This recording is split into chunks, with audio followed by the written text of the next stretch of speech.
اے محمد کے ماننے والوں، ذرا ٹھہر کر سوچو، تمہارے رب نے تمہیں صرف بھوک، تنگی اور مشکلیں ہی دی ہیں؟ کاش تم سمجھ پاتے کہ ہمارے رب نے ہمیں عزت دی ہے، برابری دی ہے۔ اللہ اکبر، اللہ اکبر۔ یہ کہانی اس انسان کی ہے جس کی عبادت اس کے لیے نیکی نہیں بلکہ جہنم کا راستہ بن گئی۔ یا اللہ، یا اللہ۔ کیا تم اسی حال میں طواف کرنے جاؤ گے؟ ہاں بالکل ایسے ہی جاؤں۔ عقل ٹھیک ہے تمہاری؟ یہ کپڑے پہن کر اللہ کے گھر جاؤ گے؟ ان کپڑوں میں کیا خرابی ہے؟ اتارو انہیں، یہ گناہ کے کپڑے ہیں۔ اللہ کے گھر کا طواف ویسے کرو جیسے تم دنیا میں آئے تھے۔ یہی وہ حکم تھا جس نے دین اور دنیا کو ایسی گرہ میں باندھ دیا جسے قیامت تک کھولا نہیں جا سکتا۔ چلو بیٹا جلدی کرو، خراب کھجوریں اچھی کھجوروں کے نیچے چھپا دو۔ لیکن یہ تو دھوکہ ہے بیٹا، کاروبار میں یہ سب چلتا ہے۔ میں نماز پڑھ کر آتا ہوں۔ یہ بات ہے سورہ ماؤن کی۔ رأيت الذي يكذب بالدين۔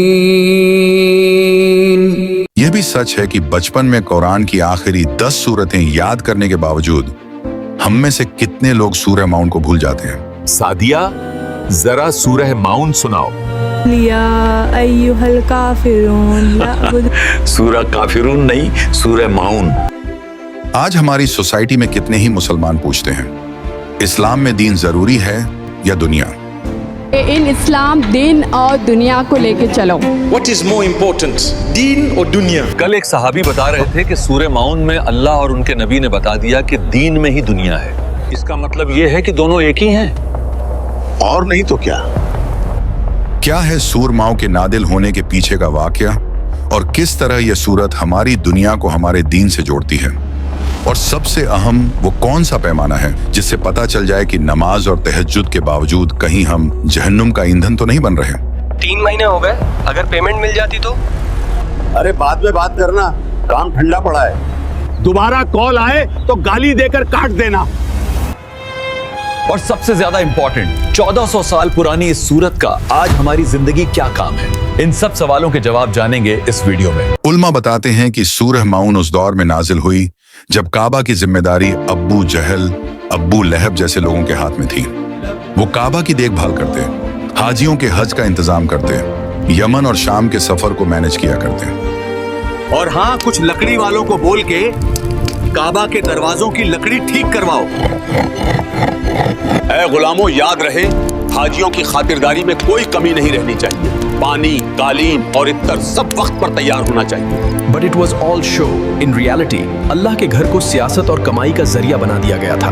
غریبوں کو کھانا کھلایا جاتا تاکہ نام ہو، مسکینوں کی مدد کی جاتی تاکہ شو ہو، عبادت ہوتی، لیکن صرف دکھاوے کے لیے یتیم اور کمزور انسانوں کے لیے مکہ میں کوئی جگہ نہیں تھی۔ ظلم، بھید بھاؤ اور طاقت کا نشہ۔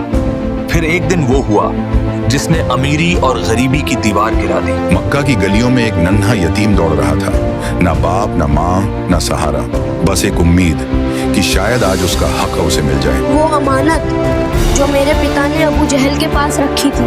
پھر آ گیا بھیک مانگنے۔ میں بھیک نہیں مانگتا، اپنا حق لینے آیا ہوں۔ جا محمد کے پاس جا، وہی تیرا مال دلوا سکتے ہیں۔ انہیں نہیں پتا تھا کہ اب جو ہونے والا ہے اس کی گواہی آسمان میں۔ بچہ روتا ہوا نبی کے پاس پہنچا۔ پوری بات بتاؤ۔